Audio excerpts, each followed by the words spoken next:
since my company started growing, I realized that I was unable to handle the call load coming in. So I did some shopping. It was the first time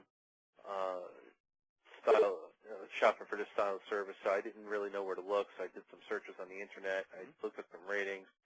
Of course, looked at some prices. I called a couple of people up. You and I spoke. I spoke to a few different other companies that were providing the same service.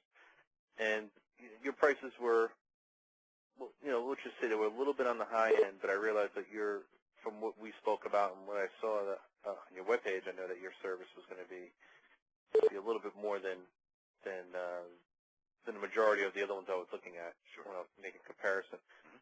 I really didn't think that I needed all the services that you were able to give me or you wanted to give me. So I said, well, for a little bit less, I could just get somebody to answer the phone.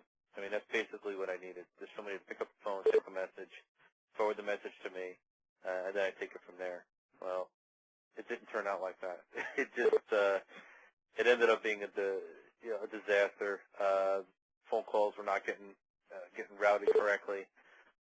We had a few messages that were left with the answering service that just totally disappeared.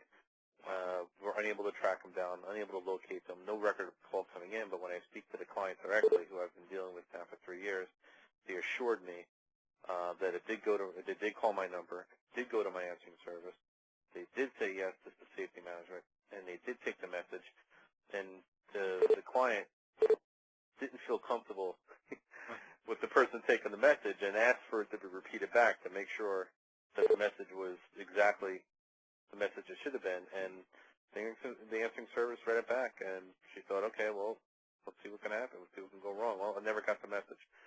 I think the final straw was a close friend of mine, colleague in the business that I'm in, called, went to the answering service. The answering service picked up.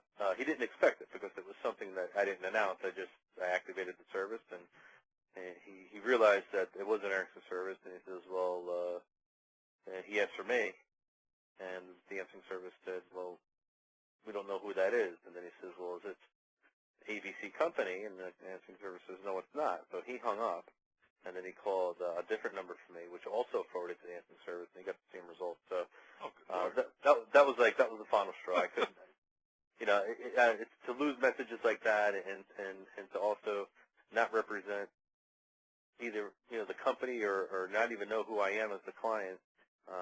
It's just like I can't deal with it. There's something I don't want to lose any. I don't want to lose any business. I don't want to lose any calls. So I decided to revisit your proposal and to go with you. Sure. I know actually that's kind of how we started back in the negotiation part. Was I called you to follow up, and I sent you an email. I called and the phone rang like 12 times. And there was no answer. It just kept ringing. There was no hold message. There was no hold music. There was no notification that I was even calling somewhere. And finally, after the 12th ring, someone did answer the phone. And no one is going to wait for the phone to ring 12 times to leave a message to reach, obviously.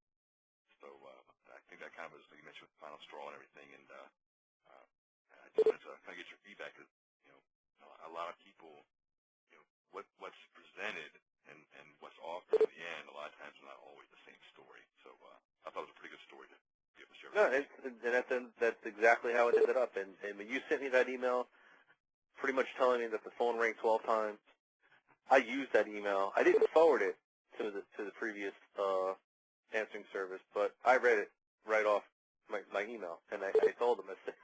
I said the funniest part is that I told the previous answering service that I was shopping around.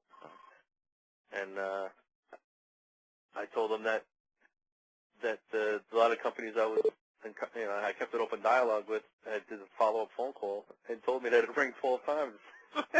And it was just like, it's not good when, it's one of your competitors, complaining about the service. Kind of hard to have a comeback for that complaint there.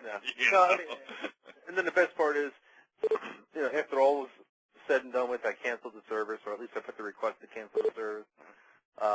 They said, well, somebody will be calling me back by the end of the day from their accounting department. Well, that never happens. I can't even get them on the phone. I called 3-4 times just to make sure that they realize that the